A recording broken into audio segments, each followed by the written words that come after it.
ይህን ይመስላል። ስንሰግድ ትከሻ፣ ጉልበት፣ መሬት። በዚህ ቪዲዮ ብዙ የምንማማረው ነገር ይኖራል። ከምንማማርበት ርዕሳችን አንዱ ስግደት ነው። ዛሬ የቅድስት ቤተክርስቲያናችን የምታስተምረን ግን ያልተጠቀምንበት ለአጋንንት መዶሻና ድል መንሻ ስለሆነው ቅዱሳን አባቶቻችን የተጠቀሙበት አጋንንትን የቀጠቀጡበት ከብቃት የደረሱበት ስግደትን በሰፊውና በተብራራ መልኩ እንመለከታለን። የቅዱሳን አምላክ ምስጢሩን ይግለጽልን። ነቢየ እግዚአብሔር ቅዱስ ዳዊት በመዝሙር 5 ቁጥር 7 ላይ አንተን በመፍራት ወደ ቅድስናህ መቅደስ እሰግዳለሁ እንዳለ እኛም እግዚአብሔርን በመፍራት አጋንንትን ድል ለመንሳትና ከህይወታችን ለማስወጣት አንዱና ትልቁ መንፈሳዊ የጦር ዕቃ ስግደት ነው። ስለዚህ ስግደትን ዕለት ዕለት ተግባራዊ እንድታደርጉ በስግደት ዙሪያ ለሚነሱ ጥያቄዎቻችሁ መልስ ለመስጠትና ለማብራራት እጥራለሁ። እንዴትና መቼ እንስገድ? ምን እያልን ነው የምንሰግደው? በልተን መስገድ እንችላለን ወይ? ከግዝት በዓላት ውጪ ባሉት በዓላት መስገድ እንችላለን ወይ? ቤታችን ውስጥ መስገድ እንችላለን ወይ? በግዝት በዓላትና በሁለቱ ሰንበታት እንዴት እንስገድ?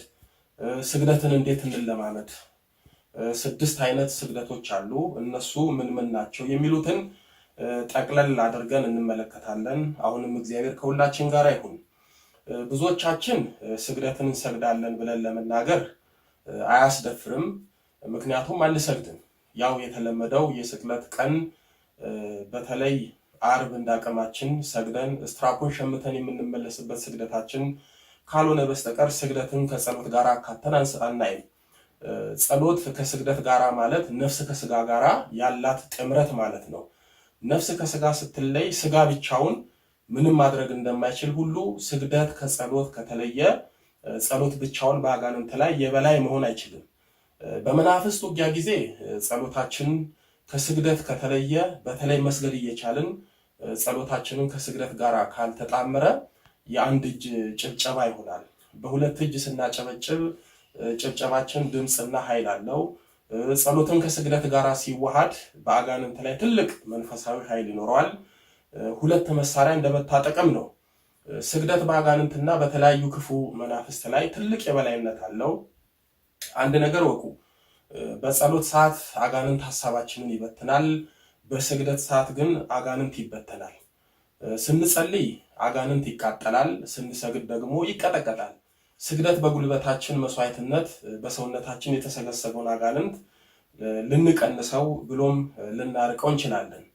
ግን አጋንንቱም ስግደት እንደ ሰይፍ እንደሚቆርጠው ስለሚያውቅ እንዳንሰግድ ከማሳነፍ ጀምሮ ህመም በመሆን ከስግደት ጸጋ ይለየናል። ልብ ካልን ላለመስገድ ራሳችንን በሚገርም ሁኔታ እናሳምናለን። ልባችንን የሚያመን ከሆነ ልቤን ያመኛል፣ አንድ ነገር ቢሆንስ፣ ስሰግድ ልቤ በአፌ ልውጣ ስለምትል መስገድ አልችልም ብለን ራሳችንን የተጠነቀቅን መስሎን እምነታችንን በእውቀትና በህመማችን አሳበን አንሰግድም። ወገባችንን የሚያመን ከሆነ ጥሩ ምክንያት ስለምናገኝ ጎንበስ ቀና ስል ወገቤ ቢላቀቅስ እድናለሁ ብዬ ለምን ለእግዚአብሔር ፈተና ልሁን? ደግሞ ደህና ሻል ያለኝን ልስገድ ብዬ ህመሜን ልቀስቅስ እንላለን። አጋንንቱም ፈዋሽ የሆነውን ስግደት በሽታ ቀስቃሽ አድርጎ ያሳየናል። አንዳንዶቻችን ስግደትን ከአቅም ጋር በማያያዝ አንሰግድም። ስለ እውነት ለመስገድ ካሰብን እንደ አቅማችን መስገድ እንችላለን። እስኪ እኛ ስግደቱን እንጀምር። የእግዚአብሔር ልዩ ኃይል ያበረታናል። እኛ እንጀምር፣ እሱ ያስፈጽመናል። በተለይ ወፈር ዘበጥ ያልን ከሆነ ፈጣሪ የማያውቀው የለም፣ ይህን ሰውነት ይዤ እንዴት እሰግዳለሁ በማለት እንደ አቅማችን እንኳን በጥቂቱ እንዳንሰግድ በጥሩ ምክንያት እንሳነፋለን። አንድ ምስክርነት ልንገራችሁ። የዛሬ 16 ዓመት ጻድቃኔ ማርያም እያለው በመተት የምትሰቃይ ልጅ ጋራ ወዳጅ ሆነን ነበረ። ይቺ ልጅ በተደገመባት መተት 450,000 የአጋንንት ሰራዊት ተቆራኝቷት ነበር። ታዲያ እመቤታችን በራእይ ተገልጻላት ብትሰግድ አጋንንቱን ድል እንደምታደርግ ነገረቻት። ልጅቷም ወደ ቤተሰቦቿ ጋር ገብታ ስራዋን እየሰራች በቀን 400 እየሰገደች ያደረባትን አጋንንት ያለ ጸበል በስግደትና በጸሎት በአስገራሚ ሁኔታ ትዋጋ ነበረ። ስትሰግድ የሆነ ነገር ከላይዋ እንደሚሄድና እንደሚቀላት ትነግረኝም ነበረ። ዛሬ ከዛ አጋንንታዊ ስራት ተፈታ አግብታ ወልዳ የሰላም ኑሮ ትኖራለች። ወዳጆቼ እኛ እንደርሷ ባንሰግድም በስራ ጫና ውስጥ ያላችሁ ከግዝት በዓላት ውጪ በየቀኑ 40 ወይም 64 የበረታችሁ 105 መስገድ፣ ጠንከር ያላችሁ ደግሞ ከዛ በላይ መስገድ አማራጭ የሌለው ተመራጭ መድኃኒት ነው። ስግደት ትልቅ መሳሪያ ነው። ስግደት ስጋዊ ድካም ቢኖረውም መንፈሳዊ ኃይልን የሚያላብስ ነው። መንፈሳዊ ኃይል፣ ጸጋ፣ በረከት የሚገኘው በምቾት ውስጥ ሳይሆን በስግደትና በድካም ውስጥ ነው። እኛ እግዚአብሔር ፊት በስግደት ስናጎነብስ ጉልበታችንን መስዋዕት ስናደርግ ነው አጋንንት ከእግራችን በታች የሚወድቁት። ስግደት መንፈሳዊ ስፖርት ስለሆነ አጋንንትን እያራቅንበት ስጋዊ ጤንነትን የምንጠብቅበት ፈውስ ነው። ስግደት በራሱ ትልቅ መንፈሳዊ ኃይልና ፈውስ ነው። ስግደት በአጋንንት ለሚፈተን ሰው ከጸበል ያልተናነሰ መዳኛ መንገድ ነው። የትኛውንም ገድለ ቅዱሳን ብታነቡ ለማመን የሚያስቸግረንን ያህል በየቀኑ ሲሰግዱ እናያለን። አቡነ ተክለ ሃይማኖት በቀን 10,000 ይሰግዱ ነበረ። አቡነ ገብረ መንፈስ ቅዱስ በቀን 100,000 ይሰግዱ ነበረ። አቡነ እስትንፋሰ ክርስቶስ በቀን 90,000 ይሰግዱ ነበረ። አቡነ መልከ ጼዴቅ በቀን 3,000 ይሰግዱ ነበረ። እነዚህ አባቶቻችን እኛ እንኳን ለመስገድ ለማሰብ የሚከብደንን ያህል ስግደት በየቀኑ እየሰገዱ አጋንንቱ በየት በኩል ቢፈትናቸውም በስግደታቸው ብቻ ዶግ አመድ ያደርጉታል። ቅዱሳን አጋንንትን መሬት ውስጥ ቢያሰምጡት፣ እንደ ጢስ ቢያበኑት፣ ከሰው ላይ ቢያስወጡት፣ ከገዳማቸው ቢያባርሩት አንደነቅም። ምክንያቱም ጾም፣ ጸሎትና ስግደታቸው ከአጋንንቱ የመፈተን አቅም በላይ ነው። ጸጋቸውን ከአጋንንቱ ኃይል በላይ ነው። እነዚህ ቅዱሳን በሺዎች የሚቆጠር ስግደት እንዴት ሰገዱ ብለን ብናስብ ስጋዊ ኃይላቸው በመንፈሳዊ ኃይል ተለውጦ ስጋዊ ጉልበታቸው ወደ መንፈሳዊ ጉልበት ተቀይሮ ነው በእግዚአብሔር ጸጋ የሰገዱት። እኛም ስጋዊ ጉልበታችንን ኃይላችንን እግዚአብሔርን ለማምለክ ለስግደት ካዋል ነው ለቅዱሳን የተሰጠ የስግደት ጸጋ ኃይል፣ ብርታት፣ ትጋት ለእኛም ይሰጠናል። ስግደት ለቅዱሳን የጉልበት መስዋዕት ነው። አንድም ስግደት የብቃታቸው መለኪያ ስለሆነ ስግደትን ያዘወትራሉ። ስንሰግድ በተለይ ልባችን ላይ ሆኖ የሚያመን የልብ ምታችንን የሚያዛባው ድንግጥ ስንል ልባችንን ሳናስበው ትርትር የምትለው ልባችንን የሚያስጨንቀንን ድክም ሰተት የሚያደርገንን መንፈስ ያጠፋልናል። ስንሰግድ አእምሯችን ላይ ቁጭ ብሎ አሰስ ገሰሱን የሚያሳስበን፣ ግራ ቀኝ ወጥሮ የሚይዘን፣ በራስ ምታት የሚያስጨንቀን፣ ራሳችንን ፈልጦ ቀስፎ የሚይዘን፣ በተለይ በማይግሪን ሽፋን ራሳችንን ለሁለት ከፍሎ የሚፈልጠንን ያጠፋልናል። ልብና አእምሮ ለአጋንንት የማዘዣ ጣቢያው ነው። እዛ ላይ ቁጭ ካለ ቅዱስ ጳውሎስ እንዳለው የምንፈልገውን ሳይሆን የማንፈልገውን ነገር፣ የምንወደውን ሳይሆን የምንጠላውን እያሰራን ይጫወትብናል። አጋንንቱ ልባችንና አእምሯችን ላይ ከነገሰ የምናደርገውን ብናውቅም ላናስተውለው እንችላለን።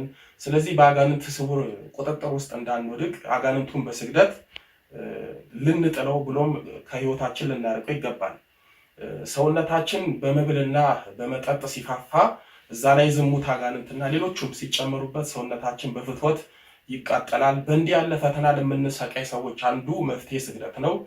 በስግደት ሰውነታችንና አጋንንቱን በመቀጥቀጥ ከፈታኞቻችንና ከፈተና ማምለጥ እንችላለን። በስግደት ያልተገራ ሰውነት ይዘን አጋንንትን ታግለን ለማሸነፍ ስለምንቸገር አባቶቻችን የተጠቀሙበትን አጋንንትን ከህይወታቸው ያስወግዱበትን ለአጋንንት ጅራፍ የሆነውን ስግደት ከጸሎት ጋር በማካተት እንደ ጸሎት ልንጠቀምበትና ከአጋንንት ነፃ ልንወጣበት ይገባል። እንዴትና መቼ እንስገድ የሚለውን እናያለን። አንደኛ ከጸሎት በፊት መስገድ እንችላለን። ጸሎት ከመጀመራችን በፊት የተለመደውን የአምልኮ ስግደት ከሰገድን በኋላ መደበኛውን የውጊያ ስግደት መስገድ እንችላለን። ስግደታችንን ከጸሎት በፊት መስገዱ አንዱና ትልቁ ጥቅሙ አጋንንት ቀድሞ በማሳነፍና ስግደታችንን በማስታጎል እንዳይፈትነን ያደርገናል። ሌላው በተለይ በጸሎት ላይ በእንቅልፍና በመደበት እንዳይፈትነን ይረዳናል። ምክንያቱም ሰውነታችን ከጸሎት በፊት በስግደት የነቃና የተዘጋጀ ስለሚሆን። ሁለተኛ ከጸሎት በኋላ፣ ይህ ጸሎታችንን ከጨረስን በኋላ የምንሰግደው ነው። ብዙ አባቶችም ስግደትን ከጸሎት በኋላ ይሰግዳሉ። ይህም ስግደት አንድ የጸሎት አካል ስለሆነ ጸሎት ከጨረሱ በኋላ በመስገዳቸው አጋንንትን ይዋጋሉ።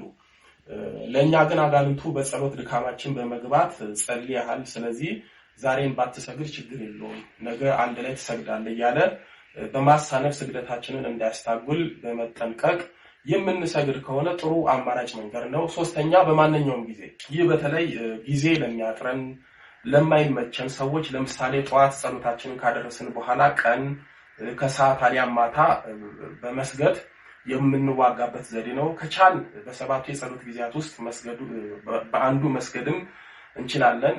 እዚህም ላይ የራሳችንን ሰዓት በማመቻቸት መስገዱም አንድ አማራጭ ነው። እነዚህ ሶስት አማራጮች ከግዝት በዓላት ውጪ እንዲሁም ቅዳሜና እሁድን ሳንጨምር በመጠቀም አጋንንት በህይወታችን የፈተና አማራጭ እንዳያገኝብን መንፈሳዊ ህይወታችንን በስግደት በር ጠርቅመን መግቢያ ማሳጣት ከዛም መውጫ ማበጀት ይገባናል። 6 አይነት ስግደቶች አሉ። እነሱ ምን ናቸው የሚሉትን እንመለከታለን። አንደኛ የአምልኮ ስግደት ነው። ይህም ለእግዚአብሔር ብቻ የሚቀርብ ነው። ሁለተኛ የጸጋ ስግደት ነው። ለቅዱሳን አክብሮትን ለመግለጽ የሚሰገድ ነው። ሶስተኛ ከጸሎት ጋር የሚሰገድ ስግደት ነው። አራተኛ ለትሩፋትና ስጋን ለማድከም የሚሰገድ ነው። አምስተኛ ፈተና ሲመጣብን ፈተናችንን ለማስታገስ የምንሰግደው ነው። ስድስተኛ የንስሐ ስግደት ነው። የአምልኮ ስግደት የምንለው በተለይ ጸሎት ከመጀመራችን በፊት ለአብ እሰግዳለሁ፣ ለወልድ እሰግዳለሁ፣ ለመንፈስ ቅዱስ እሰግዳለሁ ብለን ዕለት በሰባቱ የጸሎት ጊዜያችን የምንሰግዳቸው ናቸው። የጸጋ ወይም የአክብሮት ስግደት የምንለው አምላክን ለወለደች ለእመቤታችን ለድንግል ማርያም እሰግዳለሁ፣ ጌታችን መድኃኒታችን ኢየሱስ ክርስቶስ ለተሰቀለበት ክቡር መስቀሉ እሰግዳለሁ በማለት የምንሰግደው ነው። ከጸሎት ጋራ የሚደረግ ስግደት ቅድም ከላይ እንዳየነው ይህ ጸሎት ከመጀመራችንና ጸሎት ከጨረስን በኋላ አቅማችንን ባገናዘበ መልኩ የምንሰግደው ስግደት ነው። ይህ ስግደት በራሱ ትልቅ ጸሎት ነው። ቢቻል የምንሰግደውን ብንቆጥር ይመረጣል። ምክንያቱም በሂደት ስግደታችንን እያሻሻልን በመቶዎች በሚቆጠሩ በመስገድ ከፍ ወዳለ የስግደት ጸጋ ልንሸጋገር ስለምንችል ለትሩፋትና ስጋን ለማድከም የሚሰገድ ያልነው ይህ በተለይ መንፈሳዊ ሕይወትን በተጋድሎ ደረጃ የያዙትና መናኛ አባቶቻችን ይጠቀሙበታል። ዕለት መስገድ አንድ ስጋዊ ትሩፋት ስለሆነ ያለማቋረጥ ይሰግዳሉ። ይህ ታላቅ ውጊያ ስለሆነ በስጋና በአጋንንት የሚመጣን ስጋዊ ጾርን ለማሸነፍ በስጋቸው የሚመጣን ፈተናን ለማጥፋት የሚጠቀሙበት ነው። ይህን ስግደት ዕለት ማዘውተሩ ወደ ከፍተኛ መንፈሳዊ ማዕረግና ብቃት የሚያደርስ የተጋድሎ ጎዳና ነው። በብዙ ገድላት ላይ የምናየው በመቶ ሺዎች የሚቆጠር ስግደት የሚሰግዱት አንድም ፈጣሪያቸውን በስግደት ለማምለክ ለትሩፋት አጋንንትን ድል ለመንሳትና ስጋን ለማድከም ነው። ፈተና ሲመጣብን ፈተናችንን ለማስታገስ የምንሰግደው ይህ አሁን ላለንበት አጋንንታዊ ፈተና አንዱ መፍትሄ ነው። በዚህ ውስጥ ግን ምናልባት አጋንንት በዝሙት በግለ ወሲብ እና በፍትወት አምሮት ሲፈትነን ስጋችን ሲያቃጥለው የመጣብንን ፈተና ለማብረድ ለማለፍ ለማስታገስ የምንጠቀምበት ስግደት ነው። በዚህ ስግደት ውስጥ በቆራጥነት አጋንንቱንና ስጋዊ ፍትወታችንን ከመዋጋት አንጻር ስለምንሰግድ ሳንሰለች እስኪደክመን ጾሩ ከላያችን ላይ በኖ እስኪጠፋ ሊሆን ይገባል። በዚህ ስግደት ወቅት ምናልባት ዓመታዊ በዓላት ላይም ልንሰግድ እንችላለን፣ ምክንያቱም ፈተና ነውና። ሌላው የንስሐ ስግደት ነው። ይህ ኃጢአታችንን ለካህን ተናዘን ለሰራነው ኃጢአት ተመጣጣኝ ቅጣት የምንቀበልበት አንዱ በስግደት ነው። የንስሐ ስግደት የኃጢአት ማስተሰሪያ ስለሆነ የተባልነውን ወይም የተሰጠንን ስግደት በአግባቡ መስገድ አለብን። አንዳንዶች ስግደትን ከመፍራትና ላለመስገድ ካላቸው ፍላጎት የሚሰጣቸውን ስግደት በአግባቡ አይሰግዱም። የንስሐ ስግደት የስጋ ሳይሆን የነፍስና የስሬት ጉዳይ ስለሆነ መስገድ ይገባናል። ደግሜ ላለው መስገድ ይገባናል። የንስሐ ስግደትን የጤና ችግር፣ የአካል ጉዳትና የእድሜ መግፋት የሚታይባቸው ሰዎች መምህረ ንስሐቸውን አማክረው ስግደታቸውን በምጽዋት ማስቀየር ይችላሉ። 6 አይነት ስግደቶች ያላቸው እነዚህ ናቸው። ምን ብለን ነው ወይም ምን እያልን ነው የምንሰግደው የሚለውን እናያለን። ስንሰግድ ኪርያላይሶን ወይም አቤቱ ይቅር በለኝ እያልን ነው የምንሰግደው። እንዲህ እያልን በመስገዳችን ኃጢአታችንን እያስታወስን ምህረት ከፈጣሪ እየጠየቅን ነው የምንሰግደው። ጀማሪዎችና ደካሞች የምንሰግደው 41 ወይም 64 እና 105 ነው። 41 የምንሰግደው ምሳሌነቱ 12ቱን እግዚኦ መሐረነ ክርስቶስ፣ 12ቱን በእንተ ማርያም መሐረነ ክርስቶስ፣ 12ቱን ኪርያላይሶን፣ 5ቱን ደግሞ የጌታ የአምስቱ ችንካሮች ምሳሌ ናቸው። አንድ ላይ ስንደምረው 41 ይመጣል ማለት ነው። 64 የመስገዳችን ምሳሌ የእናቱን የድንግል ማርያምን መላ ዘመኗን ለኛ ብላ የደረሰባትን ረሃብ፣ ጥም፣ እንግልት፣ ስደት በማሰብ ነው። 105 የምንሰግደው የጌታን 41 የእመቤታችንን 64 በማድረግ አንድ ላይ የምንሰግደው ምሳሌ ነው። ግን ጠቅለል አድርገን ኪርያላይሶን ወይም አቤቱ ይቅር በለኝ እያልን መስገድ እንችላለን። በልተን መስገድ እንችላለን ወይ? ይህ የብዙዎች ጥያቄ ነው። የንስሐ ስግደት ሲሆን ነው ሳንበላ እንደ ጾምን የምንሰግደው። ምክንያቱም የንስሐ ስግደት የቅጣት ስግደት ስለሆነ በልተን አቅም አጠራቅመን ኃይል ሰብስበን ሳይሆን በጾም ደክመን ነው። ከአጋንንት ጋራ ለመዋጋት በምናደርገው ስግደት ውስጥ ለምሳሌ ማታ ያስለመድነው ጸሎት ካደረስን በኋላ መስገድ እንችላለን። ማታ በልቻለሁ ብለን የማታ ስግደታችንን መተው የለብንም። ምናልባት ከጤና ጋር በተያያዘ መልኩ ራት እስከ ቆፈታችን በልተን መስገዱ የጤና ችግር ሊያስከትል ስለሚችል ጠንቀቅ ብሎ መስገዱ ይመረጣል። ራትን በጊዜ በልቶ ከ3 ሰዓት ጸሎት በኋላ መስገድ ይቻላል። ከግዝት በዓላት ውጪ ባሉት በዓላት መስገድ እንችላለን የሚለውን እንመለከታለን። የግዝት በዓላት ወይም የማይሰገድባቸው ቀኖች በ12 የቅዱስ ሚካኤል ቀን፣ በ21 የእመቤታችን ቀን፣ በ29 የቅዱስ ባለወልድ ቀንና ቅዳሜና እሑድ ናቸው።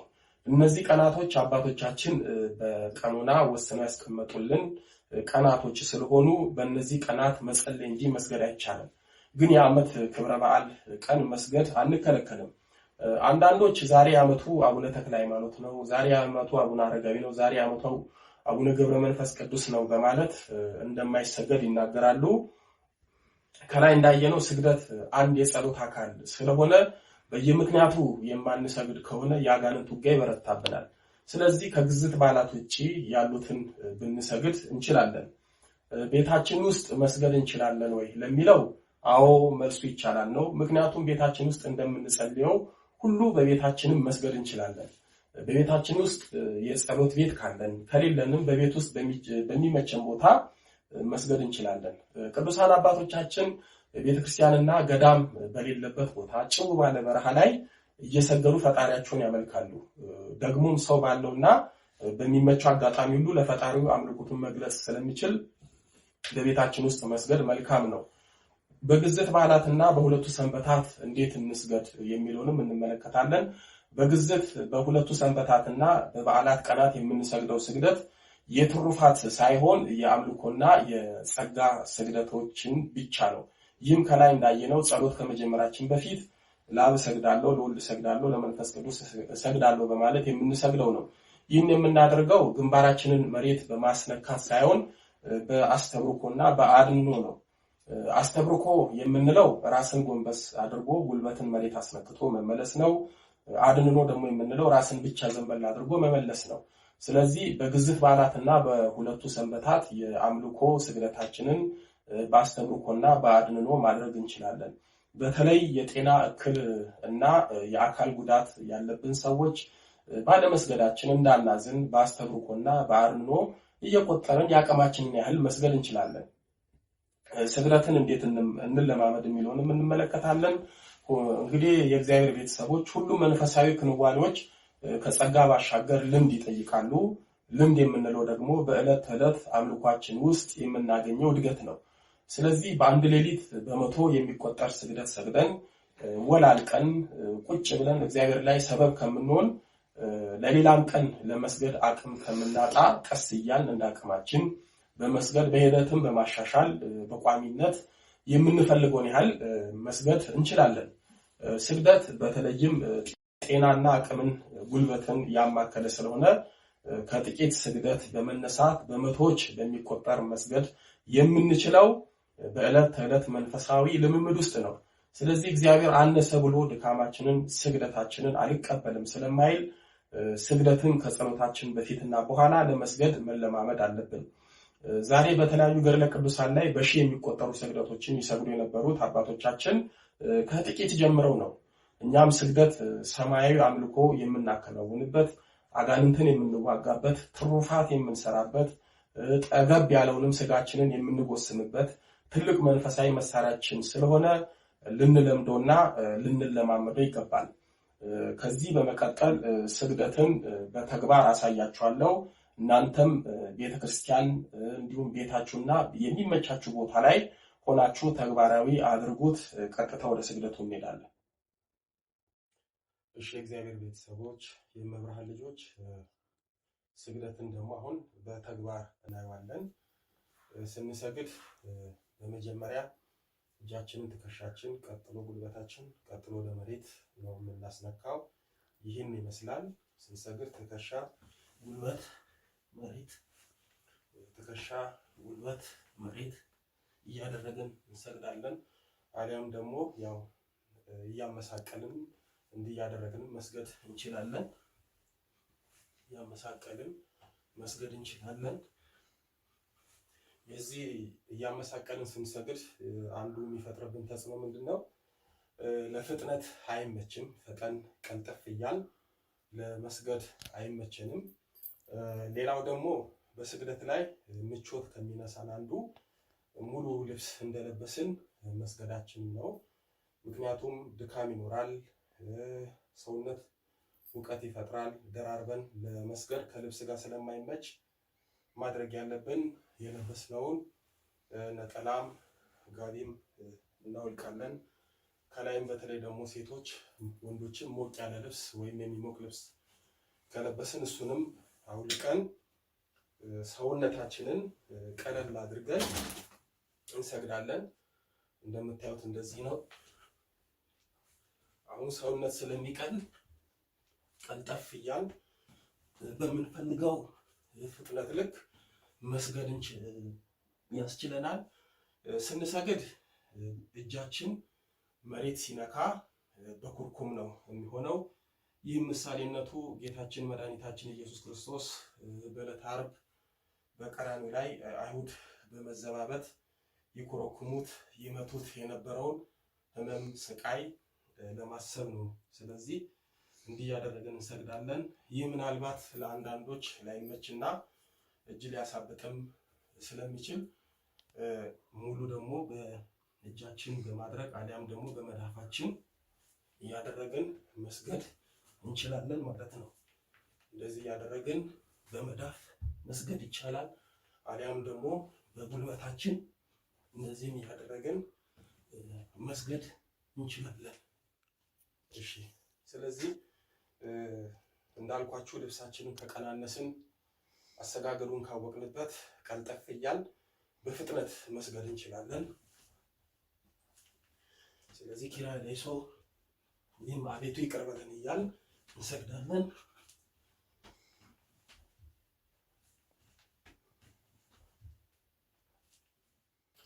የተወደዳችሁ የእግዚአብሔር ቤተሰቦች አሁን እንዳየነው ከጥቂት ጀምረን በመቶዎች የሚቆጠሩትን በሺዎች የሚቆጠሩትን ስግደት መስገድ እንችላለን። ሁላችሁም በያላችሁበት በቤተ ክርስቲያንም በጸሎት ቤታችሁም በሚመቻችሁም ቦታ ላይ ሆናችሁ እንደዚህ በመስገድ አጋንንትን እየቀጠቀጣችሁ እግዚአብሔርን እያመለካችሁ ጉልበታችሁንም ለእግዚአብሔር በስግደት መስዋዕት አድርጋችሁ እያቀረባችሁ መስገድ ትችላላችሁ። ትልቁ ያልተጠቀምንበት መንፈሳዊ የጦር ዕቃ ኃይል ያለው መንፈሳዊ መሳሪያ ስግደት ነውና ከጸሎት ባለመለየት ሁላችንም ስግደትን ተግባራዊ ብናደርግ ብዙ ጸጋና በረከት እናገኝበታለን። ሁላችሁም ሰግዳችሁ ጸጋ በረከት ለማግኘት ያብቃችሁ። እግዚአብሔር አምላካችን ከሁላችን ጋር ይሁን።